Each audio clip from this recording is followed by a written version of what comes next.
Bank അക്കൗണ്ടുകൾ മരവിപ്പിച്ചതിനെതിരെ CPIM ഹൈക്കോടതിയിലേക്ക്. പിൻവലിച്ച തുക പോലും ഉപയോഗിക്കരുതെന്നത് അസാധാരണ നടപടിയെന്നാണ് CPIM വിലയിരുത്തൽ.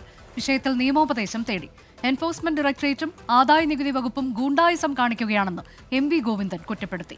EDയെ ക്ഷണിച്ചു വരുത്തി എന്നായിരുന്നു K മുരളീധരന്റെ പരിഹാസം. പ്രധാനമന്ത്രി നരേന്ദ്രമോദിയെ തന്നെ കരുവന്നൂരിലെത്തിച്ച വിഷയം ദേശീയ തലത്തിൽ ചർച്ചയാക്കാനുള്ള BJP നീക്കത്തിനും കോൺഗ്രസ് വിമർശനങ്ങൾക്കുമിടെയാണ് CPIMന്റെ പ്രതിരോധം. ബാങ്ക് അക്കൗണ്ട് മരവിപ്പിച്ചതിനു പിന്നാലെ പിൻവലിച്ച തുക പോലും ഉപയോഗിക്കരുതെന്ന ആദായ നികുതി വകുപ്പിന്റെ നിർദ്ദേശം അസാധാരണ നടപടിയെന്നാണ് CPIM വിമർശനം. കോടതിയിൽ കേന്ദ്ര ഏജൻസികൾക്ക് തിരിച്ചടിയുണ്ടായാൽ രാഷ്ട്രീയ വേട്ടയെന്ന CPIM നിലപാട് പൊതുജനം ശരിവെക്കുമെന്ന വിലയിരുത്തലിലാണ് പാർട്ടി നേതൃത്വം.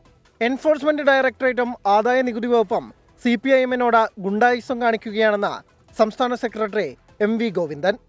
ഈ EDയും അതുപോലെ തന്നെ ഇൻകം ടാക്സും ഒരുതരം ഗുണ്ടായിസമാണ് CPIMനെതിരായിട്ട് ഇപ്പോൾ നടത്തിക്കൊണ്ടിരിക്കുന്നത്.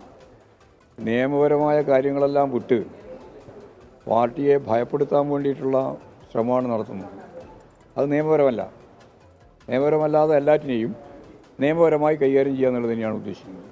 കരുവന്നൂരിൽ EDയെ CPIM ക്ഷണിച്ചു വരുത്തിയതെന്ന് K മുരളീധരൻ. ഈ ബാങ്കിൽ ഈ കവർച്ച നടത്തിയില്ലായിരുന്നെങ്കിൽ ED വരില്ലായിരുന്നു. ഏതായാലും EDയെ വിളിച്ചു വരുത്തി ഇപ്പോൾ ഒരു കോംപ്രമൈസ് നടക്കുകയാണ് മുഖ്യമന്ത്രി. സംഘിത്തലവനായി കേരളത്തിൽ പിണറായി മാറിയിരിക്കുക. കരുവന്നൂർ കേസിൽ CPIM ജില്ലാ സെക്രട്ടറി MM വർഗീസിനും PK ബിജുവിനും നാളെ ഹാജരാകാൻ ED നിർദ്ദേശം നൽകിയിട്ടുണ്ട്. 24 തൃശൂർ. ലോകത്തെവിടെയായാലും ഏത് സമയത്തും 24 വാർത്തകളും ഓഗ്മെന്റഡ് റിയാലിറ്റി പാക്കേജുകളും എക്സ്പ്ലെയിനറുകളും വിശദമായി കാണാൻ ഞങ്ങളുടെ YouTube ചാനൽ നിങ്ങൾക്ക് സബ്സ്ക്രൈബ് ചെയ്യാം.